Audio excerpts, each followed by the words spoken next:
यह question IIT GeM 2025 में section B में आया हुआ क्वेश्चन है। तो ये क्वेश्चन मॉडर्न अलजेब्रा से रिलेटेड है।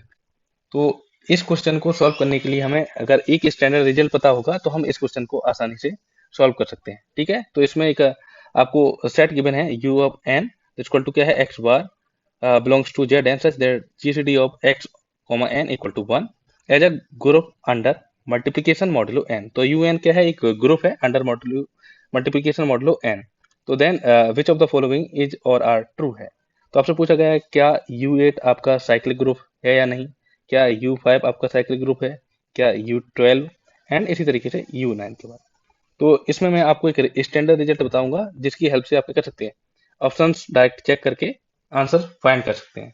ओके, अगर आपके क्या है पास क्या है p कोई प्राइम नंबर है, ठीक है, p एनी प्राइम नंबर है एंड आपको u ऑफ p की पावर n निकालना हो, तो u of p power n ये आइसोमॉर्फिक टू होता है z p power n minus p की पावर n माइनस 1, वेयर क्या है p है आपका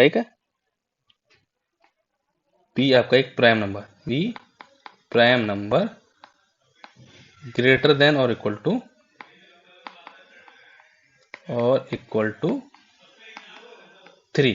ओके, तो ये एक स्टैंडर्ड रिजल्ट है। और साथ ही साथ एक और है कि अगर p अगर 2 हुआ, क्योंकि 2 भी हमारा एक प्राइम नंबर है, तो अगर p इक्वल टू 2 हुआ तो उस केस में क्या होगा, u ऑफ 2 की पावर n आइसोमॉर्फिक 2 होता है z2 direct sum of z2 की पावर n माइनस 2, ये होता है for all n greater than equal to 3। तो ये दो रिजल्ट हम यूज करेंगे, इन दोनों रिजल्ट की हेल्प से हम इस क्वेश्चन को आसानी से सॉल्व करेंगे। तो अगर हम ऑप्शन ए चेक करें तो u ऑफ 8, तो u ऑफ 8 को आप किस तरीके से लिख सकते हैं, u ऑफ 2 की पावर 3। ओके, तो यहाँ पर अगर ये जो आपको सेकंड रिजल्ट गिवन है ये 2 की पावर n फॉर्म का बन रहा है, तो ये आइसोमॉर्फिक 2 होगा z ऑफ 2 प्लस z 2 की power 3 minus 1, this is isomorphic to z2 direct sum of z2। तो इसमें एक और यहाँ पर रिजल्ट होता है कि अगर आपको कोई भी डायरेक्ट सम में कोई भी जेड एन और जेड एम लिखा हो, जैसे Z N direct sum of Z N is cyclic if and only if GCD of M and N equal to क्या हो 1। तो यहाँ पर ये ऑप्शन ए में जो आपका बना है u8 is isomorphic to z2 direct sum of z2, यहाँ पर अगर जीसीडी 2 का देखें तो क्या है 2 है, डज नॉट इक्वल टू 1, तो ये आपका क्या है नॉट साइक्लिक ग्रुप। ठीक है, तो इस हिसाब से ये ऑप्शन क्या हो जाएगा, रॉन्ग हो जाएगा। ओके, अब ऑप्शन बी को चेक करेंगे तो ऑप्शन बी क्या है u5, तो u5 को क्या लिखते हैं u5 पावर 1। 5 क्या है, 5 आपका एक प्राइम नंबर और जो कि ग्रेटर देन 3 है, तो ये आइसोमॉर्फिक 2 होगा। हम फर्स्ट रिजल्ट यूज करेंगे ये वाला, तो यहाँ से ये हो जाएगा आइसोमॉर्फिक टू z 5 की पावर 1 माइनस 5 की power 1 minus 1, this is isomorphic to z की पावर 5 माइनस 1 क्या हो गया 4। तो z4 क्या है, ये आपका एक साइक्लिक ग्रुप है। ओके, तो ऑप्शन बी आपका क्या हो जाएगा, राइट हो जाएगा। इसी तरीके से आप क्या करेंगे, ऑप्शन सी को चेक करेंगे।